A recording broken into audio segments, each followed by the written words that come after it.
तुम्ही आता हा मुद्दा स्पष्टपणेच सांगितला, म्हणून मी आता परत राज्यातल्या मुद्द्यावरती येतो. मला फडणवीसांच्या राजकारणावरती एक दोन प्रश्न आहेत. आपण जेव्हा शेवटचं बोललो होतो तेव्हा नेमकं फडणवीसांच्या राजकारणावर मी बोलणं म्हणजे पुन्हा कुलकर्णीला फडणवीसांच्या राजकारणावर बोलायला लावलं म्हणजे काय हाती लागेल मला ते माहिती नाही. आता चलो बोलो, ठीक आहे. तुमच्या उत्तरातून आता चलो ते चलो कळेल. हा चलो ठीक आहे. कारण आपण शेवटचं जेव्हा बोललो तेव्हा नेमकीच विधानसभा निवडणूक झाली होती आणि मुख्यमंत्री कोण याची चर्चा सुरू होती. त्यानंतर बरेच तुमचे व्हिडिओ मी पाहिलेत. पण फडणवीस मुख्यमंत्री झाल्यानंतर जे आधी मुख्यमंत्री होते एकनाथ शिंदे, ते त्यावेळी काहीतरी नाराजी नाट्य वगैरे त्यांचं बरं झालं होतं. पण अजूनही ते अत्यंत अस्वस्थ दिसतात. ते दिल्लीला जातात, फडणवीसांची चांगलं आहे ते दाखवतात, तरीही बोलतात. फडणवीसही म्हणतात की आमचं चांगलं आहे. पण कोणाला तरी दिसतं, सगळ्याला दिसतं की काहीतरी अस्वस्थता आहे. ही काय अस्वस्थता असावी नेमकी?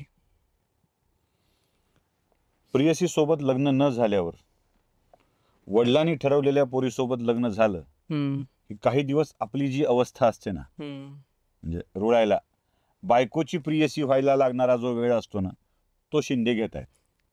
That's all.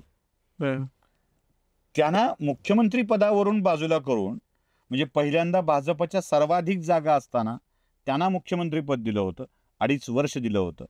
135 जागा असताना भाजप मुख्यमंत्रीपद देईल ही शक्यता होती का? मी आधीही सांगत होतो. बरोबर.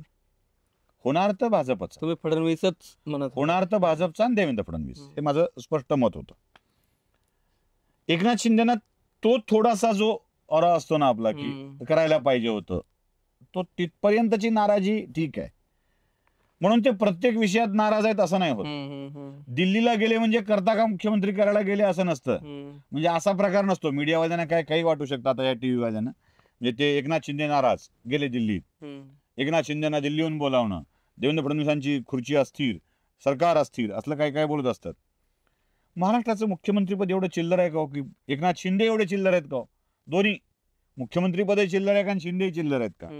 की उठायचं दिल्लीत जायचं महिन्यातून एकदा, करता का मुख्यमंत्री, करता का मुख्यमंत्री? तिथे बसलेली माणसं चिल्लर आहेत का एकनाथ शिंदे वेडे आहेत का महाराष्ट्राचं मुख्यमंत्रीपद एवढं स्वस्त आहे कुठलं की करता का मुख्यमंत्री म्हणायला? नाही मी नाराज आहे, नाही मी नाराज आहे. एकनाथ शिंदे एवढे बालिश आणि पोरकट मंत्री आहेत, पोरकट नेते आहेत. अरे ज्यांनी कोंबडीच्या खालून सगळेच अंडे काढून घेतले, तो माणूस बालिश आणि पोरकट कसा असेल? कोंबडीला पत्ताच नाही अंडे काढल्याचा आपल्या घालून. नंतर कळलंय दुसऱ्या दिवशी रात्री की गडबड हो गई, सिटी बज गई. हे नंतर कळलंय. एकनाथ शिंदेचं दिल्लीला जाऊन आपल्या लोकांना भेटणं, काही राष्ट्रीय मुद्द्यावर चर्चा करणं, महाराष्ट्राच्या वाट्याला अधिकाधिक काय मिळेल याचा विचार करणं, आणि सगळ्यात मोठी गोष्ट म्हणजे राजकीय वाट. कारण एकनाथ शिंदेच्या केसेस खूप चालू आहेत. एकनाथ शिंदेनी दिल्लीत सारखं गेलं पाहिजे याची व्यवस्था कोण केली आहे? देवेंद्र फडणवीसांनी केली आहे, भाजपने केली आहे, ती उद्धव ठाकरेने केली आहे. सगळ्या केस सुप्रीम कोर्टात आहेत. सगळ्या केस सुप्रीम कोर्टात. चिन्ह मिळावं एक केस, पक्ष मिळावा दुसरी केस, अपात्र ठरवा तिसरी केस चालू आहे.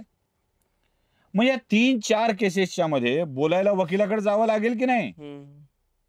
कोर्टासमोर कधी जावं लागेल की नाही? जायची की नाही स्थिती आणावी लागेल की नाही? या सगळ्याच भेटी मोदींना भेटायला होतात असं नाही होत. कधी कधी राज्य सरकारच्या वतीनं जातात ते एकनाथ शिंदे जातात, मुख्यमंत्री न जाता.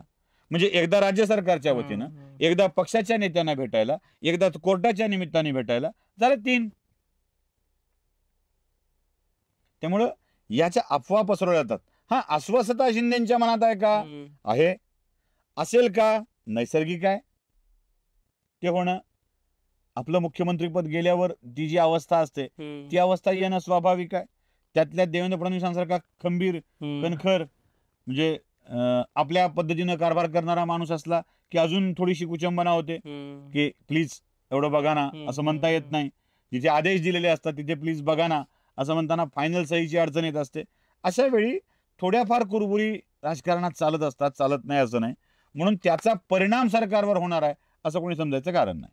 पण दुसरी एक गोष्ट, त्यांची छोटीशी एक मागणी होती, कदाचित ती मोठी असेल त्यांच्या लेवलला, त्यांचे 2 पालकमंत्री पद त्यांना मिळाले नाही. त्याच्यानंतरचा मुद्दा आहे की त्यांच्याच नेत्यांना ईडीच्या नोटीस, इन्कम टॅक्सच्या नोटीस येत आहेत, भाजपच्या काही कोणाला येत नाही. हे जाणीवपूर्वक त्यांच्यासोबत केलं जातं. कोणाला आल्यात?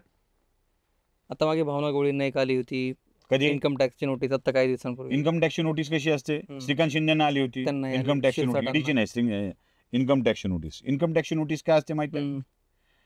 विशाल बडेंनी एका विशिष्ट मर्यादेच्या इन्कम टॅक्स रिटर्न दाखल केले की एका विशिष्ट मर्यादेच्या पुढच्या उत्पन्न असलेल्या माणसाला ॲडव्हान्स टॅक्स भरावा लागतो, ॲडव्हान्स डिक्लेरेशन करावं लागतं. त्यात काही त्रुटी असतील किंवा काही असेल तर ती ऑटो जनरेटेड माहितीपत्र असतं, नोटीस ज्याला आपण म्हणूया सरळ सरळ ऑटो जनरेटेड असतं. ते तयार होतं, प्रिंट होतं, पाठवलं जातं, मेल येतो किंवा पोस्टाने येतं. त्या ऑटो जनरेटेड नोटीसला जो प्रक्रियेचा भाग आहे लगेच निरस्त होते, लगेच. म्हणजे तुम्ही त्या पूर्ण गोष्टी केल्यावर. त्यामुळे उगाच शिंदेंना नोटीस आली, भावना गोळीची तर केस चालूच आहे. ठीक आहे, केस बंद झालेली नाही, त्यावेळेसपासून चालू आहे, ती चालूच आहे. म्हणून नोटीस आली म्हणून यांना अडकवण्याचा प्रयत्न होतोय असं कोणी समजू नये. आणि अशी पोरांना नेत्यांना नोटीस देऊन अडकवत नसतात राजकारणात.